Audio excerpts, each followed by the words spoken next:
नमस्कार, मैं हूं संजय शर्मा। आप देख रहे हैं 4 PM न्यूज़ नेटवर्क। मैंने सैम पित्रोदा साहब का इंटरव्यू किया। दुनिया में शायद ही कोई मुल्क का कोई इंटेलेक्चुअल ऐसा होगा जो सैम पित्रोदा साहब को जानता ना हो। भारत में 3-3 प्रधानमंत्रियों के वो सलाहकार रहे, पद्म भूषण सम्मान मिला उनको।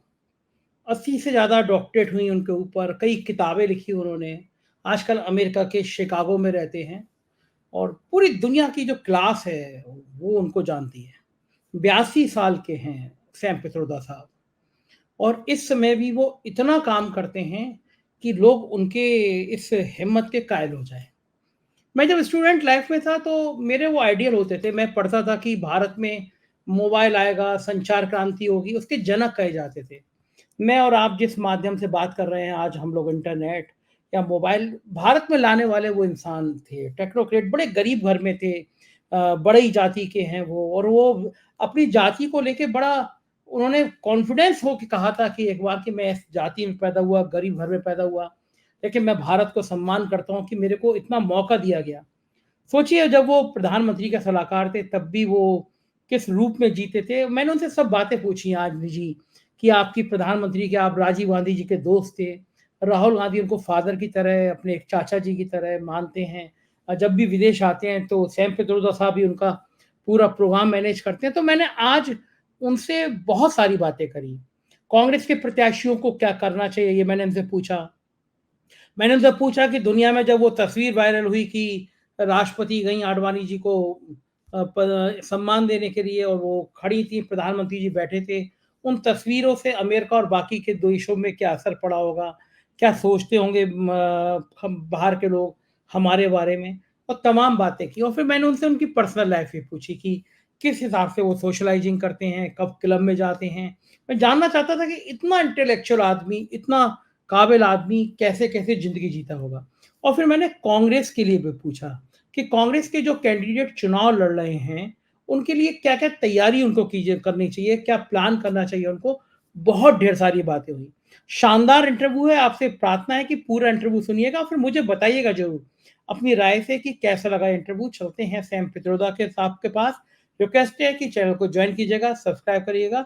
चलते मिलवाते हैं सैम साहब से बहुत ढेर सारी बातों के साथ। 4 PM न्यूज़ नेटवर्क में अपना समय देने के लिए बहुत-बहुत शुक्रिया सैम पित्रोदा सर। आपसे बात करता हूँ तो बड़ी ऊर्जा से भर जाता हूँ। मुझे अपना वो स्टूडेंट ल लाइफ़ वाली याद आती है, स्टूडेंट टाइम। मैं पढ़ता था ना तो उसमें मोबाइल आ रहे थे तो मैं आपका नाम आता था कि सैम पित्रोदा लेकर आ रहे हैं संचार क्रांति। तो मेरे तब से मैं कभी सपने में नहीं सोचा था कि मैं जिस आदमी को इतना आइडियल मानता हूँ, उनसे मुझे बात करने का मौका मिलेगा। बहुत-बहुत शुक्रिया। आप हमें समय दे देते हैं इसके लिए। Thank you. सैम सर एक चीज़ पहले पूछूँगा। बिफोर बिफोर वी स्टार्ट, मैं एक चीज आपको कहना मांगता हूं कि एक तो बहुत बहुत धन्यवाद, और दूसरा, आपने जो प्रोग्रेस किया है सर, आखिरी 6 महीने में, सर, वो बड़ा रिमार्केबल है। सर, मैं आपको और आपकी टीम को बहुत बहुत धन्यवाद देता हूं कि आपने शुरू किया अभी और 40 मिलियन पीपल और 4 मिलियन पीपल आपको सर, देखते हैं हर रोज। Sir, it is a big accomplishment, so sir. My congratulations. Thank you sir. Sam sir, मैं ये पूछना चाहूँगा कि आप भारत की राजनीति को बहुत करीब से जानते हैं। आप एक टेक्नोक्रेट रहे हैं, कई प्राइम मिनिस्टर के संग आपने काम किया है, बहुत करीब से देखते हैं और मैंने तो उस दिन देखा कि मैं अमेठी में गया, तो अमेठी के गाँव में एक बैठा हुआ मैं इंटरव्यू कर रहा था, तो लोग राजीव गांधी को याद कर रहे थे और बोले कि राजीव गांधी ये जिस जगह आप बैठे हैं, उन्होंने छत सी डाल रखी थी कि यहाँ आके बैठा करते थे और एक दिन जा रहे थे तो सैम पित्रोदा जी उनके साथ थे। मैं चौंका। मैं कहा, "आप लोग जानते हैं सैम पित्रोदा जी को?" तो उन्होंने कहा कि हाँ, वो राजीव गांधी के संग आया करते थे और उन्होंने हमसे आके पहली बार कहा कि एक ऐसा फ़ोन आएगा, जिससे आप रिज़र्वेशन करा लोगे, तो हमको ऐसा लगा कोई जादू की बात कर रहा है, ग ये झूठ बात कर रहा है, लेकिन कुछ दिनों बाद फ़ोन आ गया। तो अभी तक लोग अमेठी के लोग याद करते हैं। मैं यहीं से शुरुआत करता हूँ कि अगर राहुल गांधी अमेठी से चुनाव लड़ते हैं, जिसकी बहुत बड़ी संभावना है, तो क्या सैम पित्रोदा जी इस बार अमेठी आएँगे? क्योंकि लोग याद करते हैं अमेठी के आपको अभी। अमेठी आएंगे, लेकिन जो राहुल गांधी अमेठी से इलेक्शन लड़ेंगे, तो हमें बहुत विश्वास है कि अमेठी के लोग उन्हें जिताएंगे। ना आए, कोई फर्क नहीं पड़ेगा। अमेठी के लोग का इतना प्रेम है उनके बारे में। मुझे तो अभी भी अचरज लगता है कि मिस स्मृति ईरानी कैसे जीत गए लास्ट टाइम। मेरे दिमाग में ये फिट नहीं हो रहा है। सो मैं वही कहूंगा कि अगर राहुल गांधी डिसाइड करें 26 तारीख तक में, तो अमेठी से में वो जरूर से जीतेंगे, क्योंकि अमेठी के लोग उन्हें जिताएंगे। हाँ, बहुत लोग प्यार करते हैं, मैंने भी देखा। फर्स्ट फेस इलेक्शन हो गया भारत में। सबसे खराब बात यह है देश के लिए कि वोटिंग परसेंटेज बहुत कम हुआ, लोगों ने कम वोट डाले। और किसी भी डेमोक्रेसी की मजबूती के लिए ज़रूरी होता है कि लोग ज़्यादा से ज़्यादा वोट डालें। लेकिन मेरा अपना व्यक्तिगत मानना यह है कि जब लोगों का बहुत आस्था बचती नहीं है डेमोक्रेसी में, तो फिर वो लोग वोट डालते नहीं हैं। आपको क्या लग रहा है इतने वोट कम क्यों पड़े होंगे इस बार? एक तो आई थिंक थोड़ी बहुत कंफ्यूजन है लोगों में कि ये ईवीएम पे विश्वास कम हो गया है। दूसरा, फटीग है सेट इन ये गवर्नमेंट के बारे में, कि लोगों को लगता है कि ये गवर्नमेंट ने जो जो प्रॉमिसें दी थी वो पूरी नहीं की है। सो हम तो सब लोगों को कहेंगे कि प्लीज टाइम लेके आगे आइए, और आपका वोट बहुत इंपॉर्टेंट है, जरूरी है। सो आपको इस वक्त बोलना है थ्रू योर वोट, ठीक आपको बात। जवाब देना है थ्रू योर वोट, और आपको देश की दिशा बदलनी है थ्रू योर वोट। सो पहले फेज में चुनाव कम हुआ, हम आशा रखते हैं कि दूसरे फेज में, तीसरे फेज में नंबर बढ़ेंगे। कि 6-8% come is a big concern, वो अच्छी बात नहीं है। बिल्कुल ठीक बात है कि काफ़ी होता है, 6-7% वोट काफ़ी होता है। लेकिन जो आशा जतानी चाहिए कांग्रेस के प्रत्याशियों को, आप तो खुद जुड़े रहे हैं, गांधी परिवार के बहुत करीबी हैं, राहुल जी आपके लिए बच्चे जैसे हैं।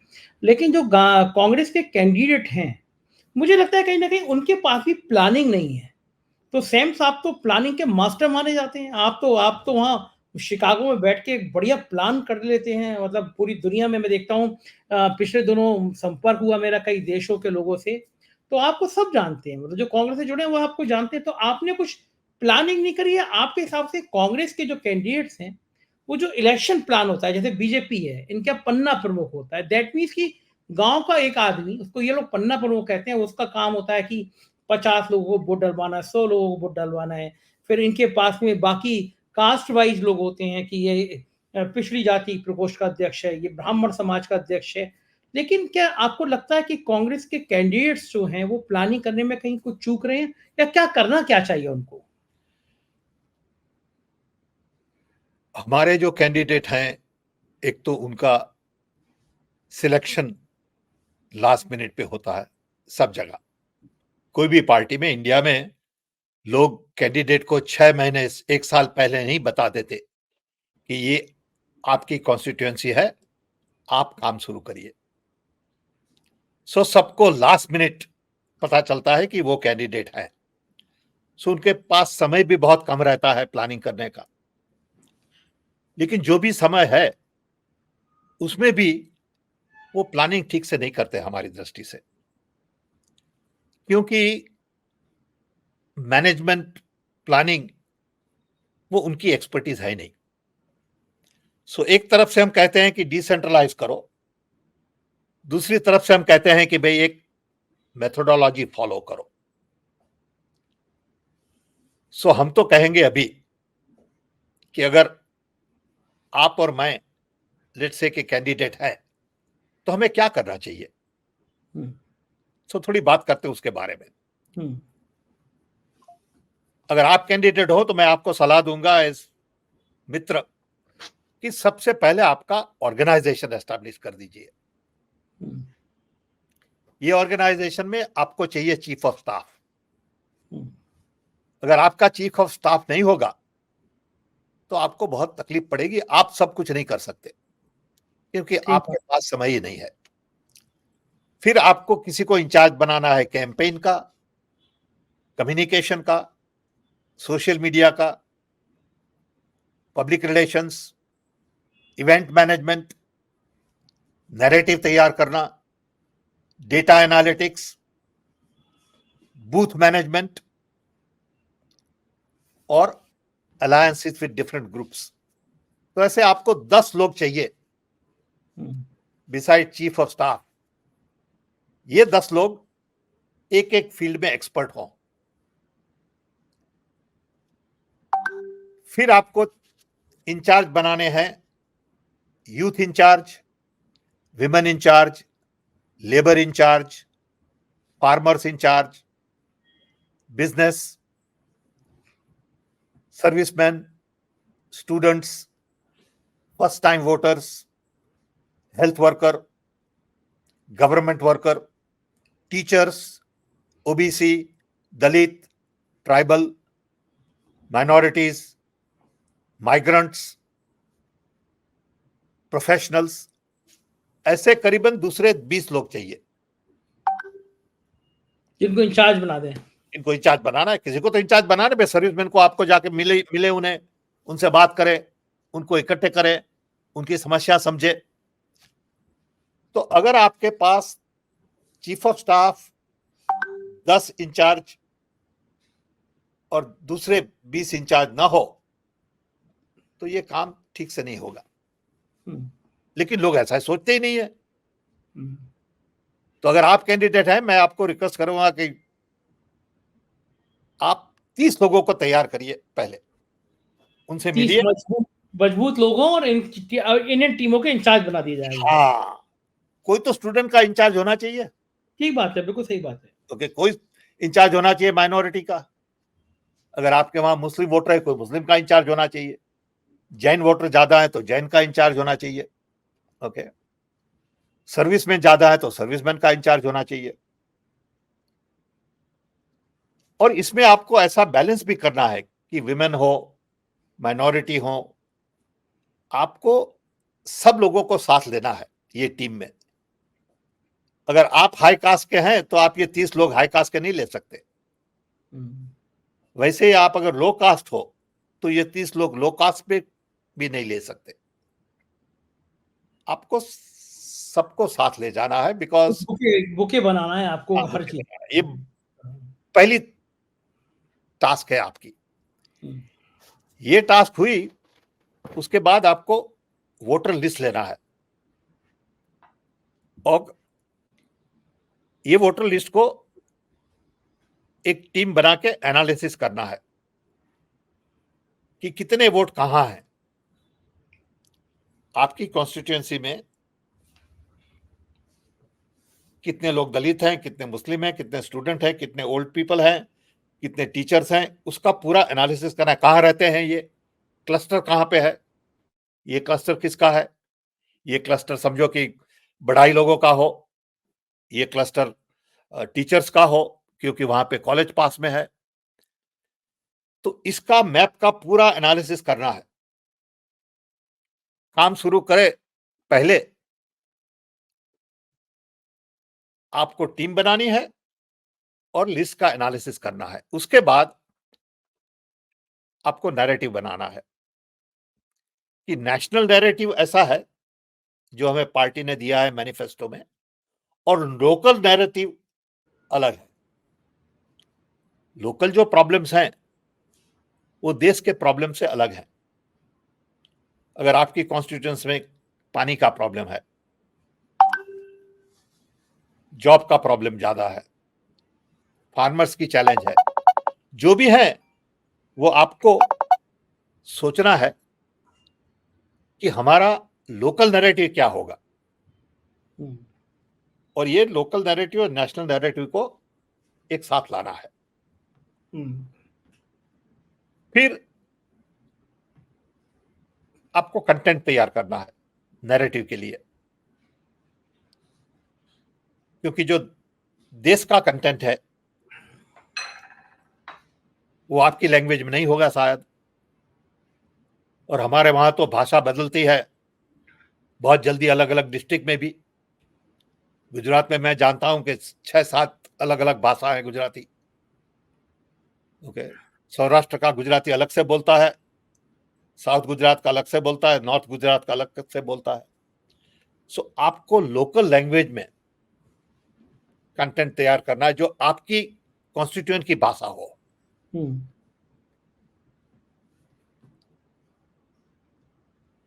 Then you have to establish your digital platform. आपका कैंडिडेट का खुद का डिजिटल प्लेटफॉर्म चाहिए।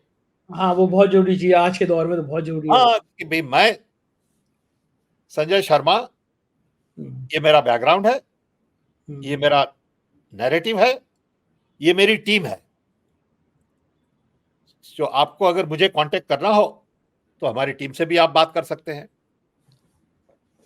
आपको वुमेन का इश्यू है, ये हमारी वुमेन की हेड है, उनसे बात करिए। सो डिजिटल प्लेटफॉर्म तैयार करने की बहुत जरूरत है।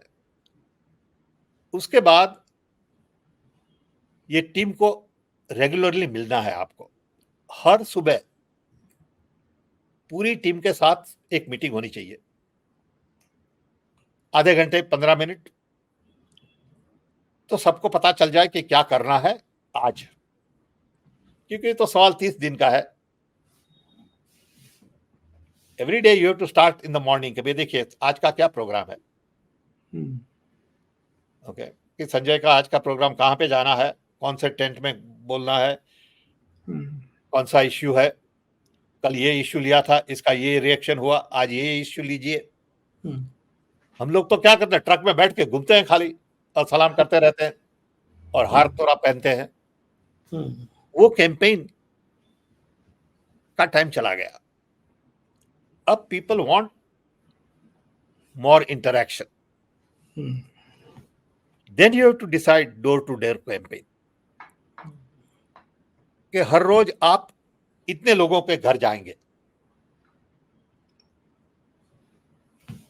आप भाषण देंगे, ठीक है, आप टीवी इंटरव्यू देंगे, वो भी ठीक है, लेकिन every day you will visit at least 200 doors. अगर आप 200 घर हर दिन गए तो 20-25 दिन में आप 5-6 हजार घर कर सकेंगे। Then you have to hold public meetings, कि हर रोज 3 पब्लिक मीटिंग्स होगी और 2 होगी। जहां पब्लिक मीटिंग है उसी के घर के पास मिल लीजिए सबको। हाँ। लेकिन पर्सनल इंटरेक्शन करिए, वो बहुत इंपॉर्टेंट है। उनके घर जाके मिलिए। जवान लोग आएंगे आपकी मीटिंग में भाषण सुनने, लेकिन ओल्डर पीपल नहीं आएंगे शायद, तो उनको भी मिलना है आपको। Then you have to hold every day press conference. Every day you have to address press at routine time. क्योंकि next 30 days शाम को 6 बजे हम प्रेस कॉन्फ्रेंस करेंगे कि आज का क्या हाल हुआ, आज क्या बात हुई, कल का क्या प्रोग्राम है और कौन सी समस्या चल रही है। Then you must appoint 10 people per booth. ये जरूरी चीज है, बहुत जरूरी चीज है ये। अगर आपने 10 लोग एक बूथ में असाइन नहीं किए तो आपका काम नहीं बनेगा। बिल्कुल ठीक कह रहे हैं, सबसे जरूरी चीज यही है। 10 लोगों को अपॉइंट करिए, वो जाएंगे घर घर, लोगों से बात करेंगे और इलेक्शन के समय दे विल मेक श्योर कि इनको बूथ पे ले आए। अगर बूथ मैनेजमेंट पुअर है तो आपका काम नहीं बनेगा। बिल्कुल ठीक कह रहे हैं आप। अगर आप 10 लोग को बूथ पर अपॉइंट नहीं कर सकते तो आप कैसे कैंडिडेट हैं? हाँ, सही बात है, बूथ होती कितने हैं। अगर आप इतने लोगों को मोबिलाइज नहीं कर सकते हैं कि chief of staff, 30 people on your team and then 10 people per booth, तो आपका काम नहीं बनेगा. Then you have to mobilize resources, volunteers. Her location में आपको जानना है कि क्या हो रहा है. ये गांव में ये इश्यू है, दूसरे गांव में दूसरा इश्यू है. ओके. और mobilise resources employ all the event management. आज के दिन समझिए कि 3 इवेंट है शर्मा जी के, तो 3 इवेंट में क्या करना है, कौन आएगा, कौन बैठेगा हमारे साथ, उनका लिस्ट चाहिए हमें. तो ये सब मैनेजमेंट इश्यूज हैं. अब क्या हो रहा है कि हम मैनेजमेंट ध्यान नहीं देते हैं, इसीलिए हमारा काम बनता नहीं है. हाँ, इसीलिए नुकसान हो जाता है. बिल्कुल. Then you have to build alliances. अगर मैं जो कैंडिडेट हूं तो मैं किसी को कहूंगा कि भाई देखिए, आप टीचर्स एसोसिएशन से बात करिए, हेल्थ वर्कर से बात करिए, उनके एसोसिएशंस जो हैं उनसे अलायंस करिए, क्योंकि सब जगह एसोसिएशन है. डेंटल एसोसिएशन है समझो. अब हम जो कॉन्स्टिट्यूएंसी में हैं उसमें समझिए कि 25 डेंटिस्ट हैं. किसी को तो जाना मिलना है डेंटिस्ट लोगों को, लेकिन हम उनसे मिलते ही नहीं, उनकी समस्या समझते ही नहीं है. तो you have to create alliances with small and medium scale industry people, artisans. हमारे डिस्ट्रिक्ट में कितने पेंटर्स हैं, कितने म्यूजिशियंस हैं. ओके, एक मीटिंग कर लीजिए म्यूजिशियन से सबसे, तो आ जाएंगे 50 tabla players and 25 sitar players and all. Okay, उनसे बात करिए. लेकिन ये कोई करता नहीं है. अच्छा, तो एक मुझे बताइए, आपने इतना बढ़िया प्लान, आप इतने ज्यादा. 2 मिनट दीजिए, मैं पूरा करता हूं प्लान. हाँ जी, और 2 मिनट दीजिए. Okay, then you got to set up your own war room. हाँ, आपका खुद का वॉर रूम चाहिए. ओके, फिर आपको कोऑर्डिनेट करना है डीसीसी से, कोऑर्डिनेट करना है पीसीसी से, आपको नेशनल वॉर रूम से कोऑर्डिनेट करना है. ओके, और आपको जो पुराने पॉलिटिशियंस हैं उनको भी साथ लेना है. सो सीनियर लोग हैं, आप अगर समझिए 40 साल के हैं, 50 साल के हैं, 70, 75, 80 ईयर ओल्ड जो आपके कॉन्स्टिट्यूएंसी में, उनसे मिलिए, उनका आशीर्वाद लीजिए, उनसे बात करिए. Okay, and every day you need to get the analysis back कि क्या हो रहा है, कहां पे सुधार करना है आपको. समझिए, भूल तो रोज होगी, कुछ ना कुछ भूल हर रोज होगी, उससे डरिए मत. लेकिन वो भूल को सुधारिए और खुद ट्रेनिंग लीजिए, कैसे बोलना, क्या बोलना, टीवी के इंटरव्यू के वक्त क्या पहनना, किसको साथ में रखना इमेज में, कितने इंटरव्यू देने हैं. ये सबके लिए डिसिप्लिन चाहिए. तो हमने ये हमारे लिए लिस्ट बनाया था 20 चीज का, आपके साथ मैंने किया. अरे वाह. अगर तो ये जो आप नहीं करेंगे तो कुछ नहीं होने वाला. तो मुझे बताइए, आपने ये बात राहुल गांधी को नहीं बताई, कांग्रेस को नहीं बताया कि अपने अपने सब जितने कैंडिडेट्स लड़ रहे हैं सबको ये प्लान दो, इस पे काम करो? बताया है मैंने बताया है सबको, लेकिन सब बिजी हो जाते हैं अपने अपने काम में. सबकी प्रायोरिटी अलग अलग होती है. हाँ, सब लेते हैं लिस्ट, बोलते हैं अच्छा है लिस्ट, लेकिन कौन करेगा. तो आपने मुझे मौका दिया, तो अब सब लोग सुनेंगे. तो मैं वही कहता हूँ, किसी जीनियस आदमी के संग आप बैठोगे, उसका आइडिया लोगे, तो निश्चित रूप से आप इतने जीनियस हैं, आप इतने बढ़िया प्लान आपने बताया. ये कॉमन सेंस है भैया, ये कोई बड़ा ज्ञान की चीज नहीं है. ये तो सीधी सादी बात है. लेकिन ये जब तक नहीं होगा तब तक आपका काम पूरा नहीं बनेगा. अच्छा सैम साहब, एक चीज और जानना चाहता हूं मैं आज. आप ओवरसीज कांग्रेस को तो आप चला ही रहे हैं कि दुनिया में जितने देश हैं, बड़े-बड़े देश हैं, वो अमेरिका हो, लंदन हो, ऑस्ट्रेलिया हो, हर जगह आपको प्रतिनिधित्व करने वाले लोग होते हैं जो कांग्रेस की बात करते हैं, कांग्रेस का प्लान करते हैं। क्या भारत के अंदर भी कोई एक ऐसा वर्ग है या आपके आपके ऐसे लोग हैं जो डायरेक्ट आपके संग जुड़े रहते हैं, आप उनको आइडिया देते रहते हैं? बहुत सारे लोग हैं हमारे दोस्त, क्योंकि हम भी यू नो इंडिया में गवर्नमेंट में थे। 10 साल राजीव के साथ काम किया, 10 साल मनमोहन सिंह के साथ काम किया, और फिर सी डॉट, सी डैक, सब इंस्टीट्यूशन वाले हैं, सब लोग हमारे टच में हैं, ऑन एंड ऑफ। लेकिन लोग टच में कब रहते हैं? जब उनको कुछ काम हो। उनको काम ना हो तो भूल जाते हैं। ठीक है, I am okay with that, I have no problem. People come to you only when they need something from you. बहुत कम लोग वैसे होते हैं जो आपसे दोस्ती रखते हैं जब उन्हें आपका काम ना हो। ये बात तो ठीक है। लेकिन हमें कोई उससे दुख नहीं है, समझे।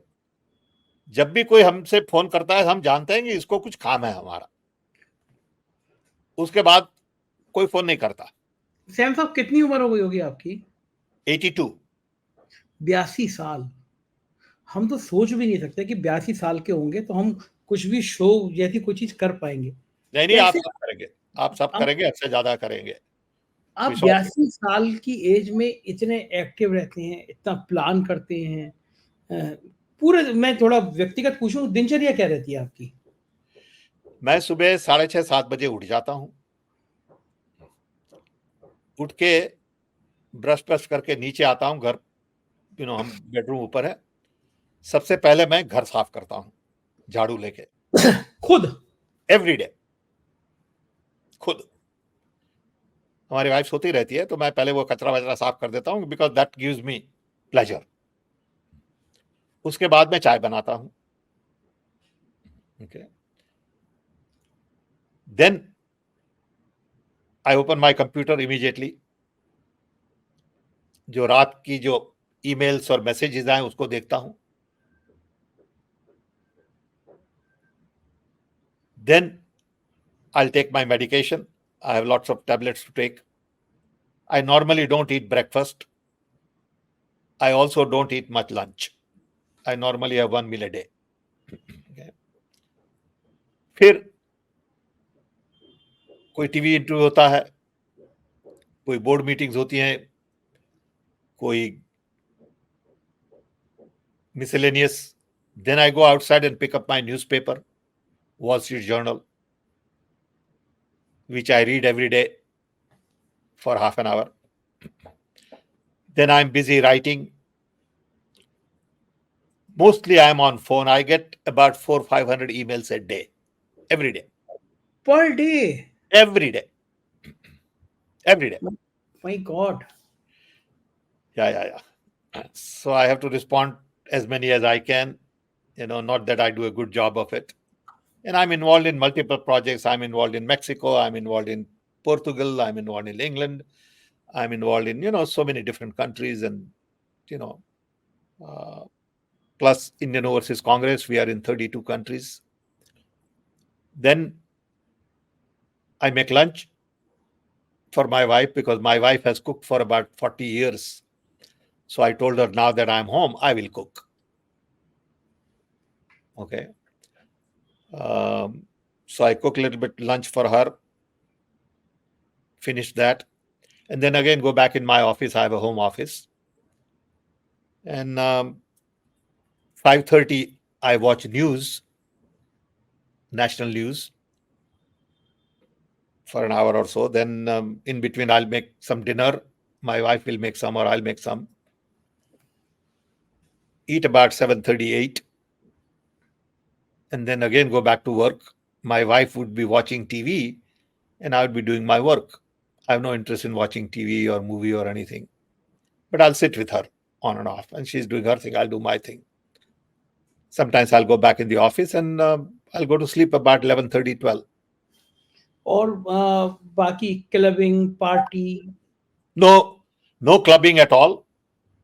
कभी नहीं जाते कोई क्लब में, ना गोल्फ खेलते हैं, ना मेंबर हैं कोई क्लब के, न कभी पार्टी करते हैं, दोस्त हैं दो चार छोटे बहुत, वो आते हैं तो उनसे कुछ वाइन पिया, उनसे कुछ स्कॉच पिया कभी कभी, और फैमिली है हमारी, भाई हैं बहन है, सब लोग कभी आते हैं वो तो उनसे मिलते हैं, लेकिन कोई पार्टी में नहीं जाते, शादी में नहीं जाते, अब कभी नहीं जाते कहीं। ये आपने अब बंद किया या जीवन में जब आप प्राइम मिनिस्टर के पहले से ही सलाहकार थे प्राइम मिनिस्टर के, तब भी आपकी जिंदगी ऐसी थी?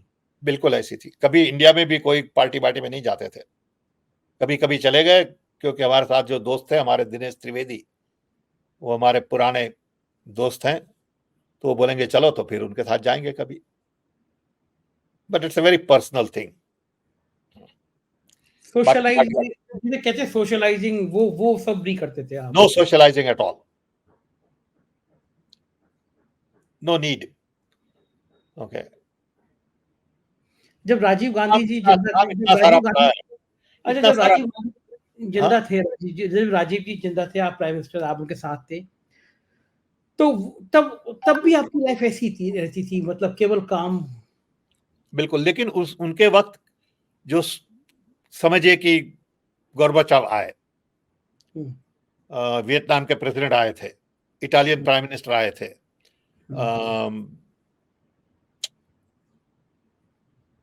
कोई भी लीडर आया तो प्राइम मिनिस्टर के साथ डिनर होगा, प्रेसिडेंट के साथ डिनर होगा, वो सोशल इवेंट में हम जाते थे। दूसरे देशों के लोग आते थे? हाँ, जैसे मनमोहन सिंह के टाइम में ओबामा आए थे तो हम गए थे डिनर में, बुश आए थे एक वक्त तो भी हम गए थे डिनर में, तो वैसे डिनर में हम गए हैं। लेकिन कभी हम एक दफा गए थे खाली अगस्त 15 के इवेंट में, और एक दफा बच्चों को लेके गए थे जनवरी 26 को, दैट्स इट। बाकी हम नहीं जाते। ये बीट रिट्रीट में कभी नहीं गए, प्रेसिडेंट के वहां जो होता है मिलन, उसमें कभी नहीं गए। फॉर एग्जाम्पल, ये हमें ये अवार्ड मिला था पद्म भूषण, और वो हम कभी नहीं गए। पद्म भूषण लेने भी नहीं गए? फिर आपके घर पे भिजवा दिया गया पद्म भूषण? जी। अभी तो आडवाणी जी को देने के लिए प्राइम मिनिस्टर गए उनके घर पे। ठीक ठीक है। अच्छा अच्छा, एक बात बताइए मुझे, एक चीज जो कि हम लोगों का तो लेवल इतना होता नहीं है, आपने तो देश के 3-3 प्रधानमंत्रियों के साथ इतना करीब से रह के देखा है, तो आप एक-एक चीज जानते हैं प्रोटोकॉल की। 2 सवाल खड़े हुए कि प्रेसिडेंट को आडवाणी जी के घर पे नहीं जाना चाहिए, पहला सवाल देने के लिए। दूसरा सवाल, एक फोटो वायरल हुआ, जैसे प्राइम मिनिस्टर बैठे हुए हैं, आडवाणी जी बैठे हैं, प्रेसिडेंट खड़ी हैं। फिर उसका समर्थन कुछ लोगों ने कहा कि भाई जब राष्ट्रपति भवन में होता है तब भी प्रेसिडेंट खड़ी रहती है, बाकी लोग तो बैठे रहते हैं। लेकिन तब लोगों ने कहा कि ये तो घर के अंदर 3 लोग बैठे हैं, अगर प्राइम मिनिस्टर खड़ी है तो प्राइम मिनिस्टर को खड़ा होना चाहिए। आपको उस फोटो में कुछ लगा कि खराब सा है कि प्रेसिडेंट खड़ी हुई हैं, प्राइम मिनिस्टर बैठे हुए हैं, ऐसा नहीं होना चाहिए था photo? It was not a proper protocol. Okay. President is president of the country. Prime Minister is Prime Minister of a country. Prime Minister should know that he is the servant of the people.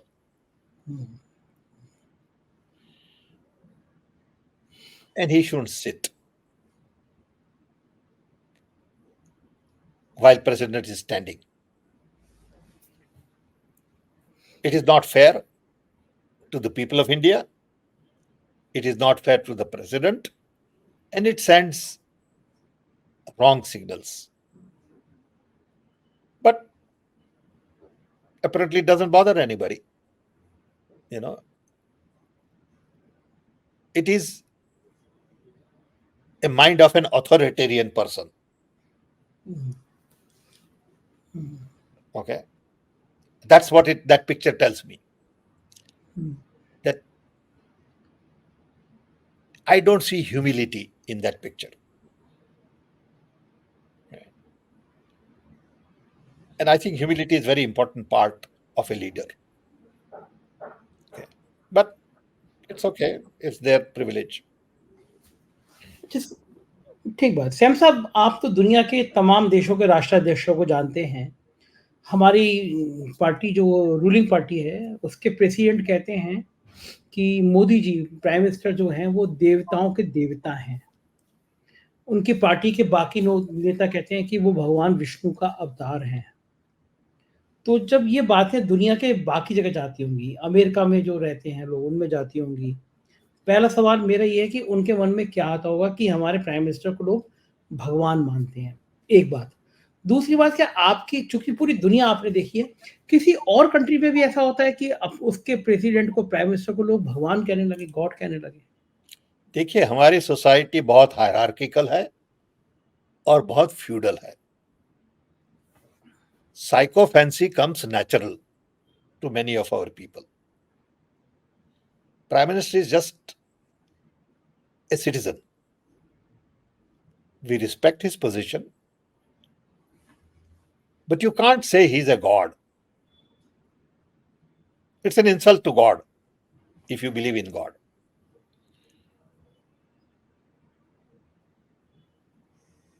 Nobody cares about these things abroad. No leader in foreign country would be seen as an avatar of God. People would laugh if you said something like that. They laugh at your stupidity. Okay. But in India, it is accepted, I guess. People think they are doing the right thing. If I was the leader and somebody told me, I would stop him right there. I would stop him saying, Bhaiya, this is not right. You can't say things like this. Okay. I don't deserve that. It is an insult to the people of India. Okay. I am like all of you. I have a job today. And I'll do my job as well as I can of serving people. Tomorrow I may not have that privilege. And I'll thank you for the privilege you have given me. That's what humility is all about. It has to come from within. Nobody can force that on you. It's a matter of character. It's a matter of what you value. In my recent book, The Idea of Democracy, I talk a great deal about the quality of a leader. And I also talk a great deal about the values in democracy. Those two things go hand in hand. And those who believe in democracy have certain values. And if you don't have those values, you cannot really manage democracy well. Then you tend to be dictatorial. So, ठीक बात है, बिल्कुल सही बात है। और एक चीज़ मैं और पूछना चाहूँगा कि आज की तारीख में भारत के प्रधानमंत्री अमेरिका हैं, ऑस्ट्रेलिया या किसी और बड़े कंट्री, लंदन, यूके के प्राइम मिनिस्टर अमेरिका है, क्या फ़र्क है दोनों में? एक तो इंडिया के prime minister sorry is a prime minister of 1.4 billion people. Australia के prime minister is a prime minister of 30 million people or close to that. So that population brings responsibility, weight, aura, because you are a prime minister of a large country. But that comes with responsibility. What you say, how you say, and what you mean. But we are still a poor country. We may be rich in terms of GDP, but it doesn't mean anything. We take great pride in we are the fifth largest, richest country in the world. Don't mean a thing according to me. It's nice, but our people are very poor. Okay. Per capita income is very low. We are fifth largest richest because we are blessed with 1.4 billion people. Okay. So Prime Minister of India would get respect out of the fact that he's a Prime Minister of India. But we are not Vishwaguru. Nobody listening to us. Don't be under the wrong impression. Don't tell your people lies. Okay. We are not capable of giving direction to anybody. We haven't played a great role on global scene. In all other indicators, we are not there to get respect of the other countries. So we have a long way to go. Okay. When Nehru was there, it was different because we had just come out of independence movement. We were the young democracy where world was watching us with binocular, saying, will they survive as a democracy? And we did survive, and we did flourish. So that was a different era. And we did play a role in non-aligned movement because those were intellectuals. Those people were highly intellectuals. Today's quality of leadership doesn't have any intellectual capability. They can't even write a paragraph on their own. Okay. And look at what Nehruji did. Those who criticize Nehru can't even write a paragraph. Nehru wrote Discovery of India in prison.